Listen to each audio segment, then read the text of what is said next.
اعوذ باللہ من الشیطان الرجیم بسم اللہ الرحمن الرحیم السلام علیکم ورحمۃ اللہ وبرکاتہ و مغفرتہ۔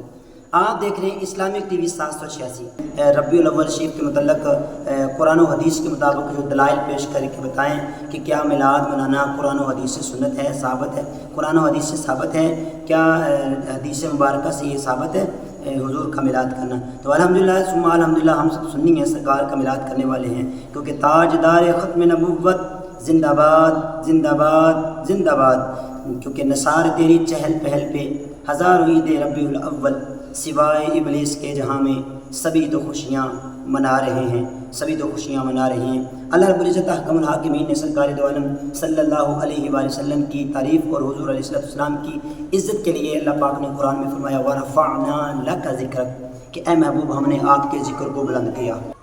جی الحمدللہ ثم الحمدللہ، اللہ پاک نے دوسرے مقام میں سورہ والضحیٰ میں آیات نمبر 11 میں فرمایا کہ وَأَمَّا بِنِعْمَةِ رَبِّكَ فَحَدِّثْ کہ اپنے رب کی نعمتوں کا خوب چرچا کرو۔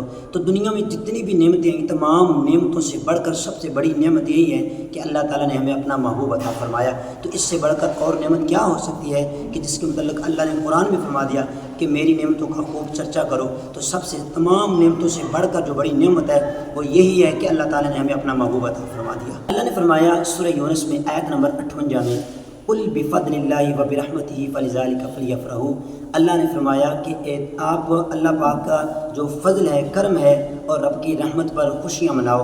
تو یہ رب کی رحمت نہیں تو اور کیا ہے جس کو اللہ نے لقب یہ پہنا کر یہ لقب دیا وَمَا أَرْسَلْنَاكَ إِلَّا رحمۃ للعالمین کہ اے محبوب ہم نے آپ کو سارے جہانوں کے لیے رحمت بنا کر بھیجا۔ تو اللہ قرآن میں کہہ رہا ہے قُلْ بِفَضْلِ اللَّهِ وَبِرَحْمَتِهِ فَلِذَلِكَ فَلْيَفْرَحُوا کہ جب اللہ کا فضل ہو اور اللہ کی رحمت ہو تو آپ خوشیاں مناؤ۔ تو کیا سرکار دو عالم صلی اللہ علیہ وسلم کی ذات ہمارے لیے رحمت نہیں ہے؟ آؤ قرآن سے پوچھتے ہیں کیسے رحمت ہیں۔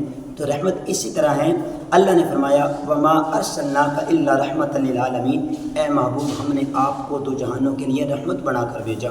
تو جب اللہ کے محبوب ہمارے لیے رحمت ہیں تو ان کے آنے بھی اگر ہم خوشی کرتے ہیں تو یہ کون سی بدعت ہو سکتی ہے، یہ کون سا شرک ہو سکتا ہے۔ قرآن مجید فرقان حمید کی آیات کریمہ ہیں، آیات بینات ہیں، اس پر عمل کرنا ہمارے لیے ضروری ہے اور فرض ہے، کیونکہ قرآن کا انکار کرنا کفر ہوتا ہے، لیکن ہم کفر نہیں بلکہ قرآن کو دل و جان سے بڑھ کر تسلیم کرتے ہیں۔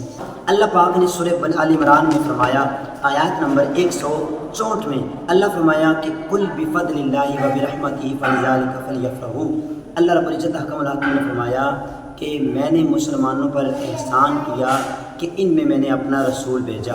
تو یہ بہت بڑی سعادت کی بات ہے کہ اللہ نے ہم پر احسان کیا۔ اللہ نے فرمایا کہ میں جب میرا احسان ہو، میری رحمت ہو تو آپ خوشی مناؤ۔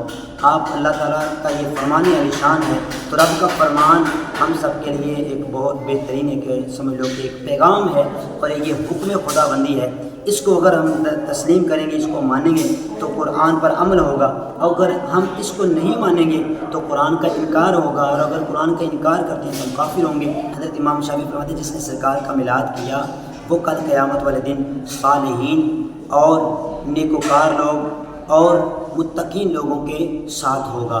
تو ماشاءاللہ الحمدللہ یہ کتنی خوش قسمتی کی بات ہے، کتنا یہ رب تعالیٰ کا فضل ہے کہ اللہ کے نیک ولیوں کا بھی یہ پیغام ہے، یہ اللہ کے نیک ولیوں نے بھی فرمایا۔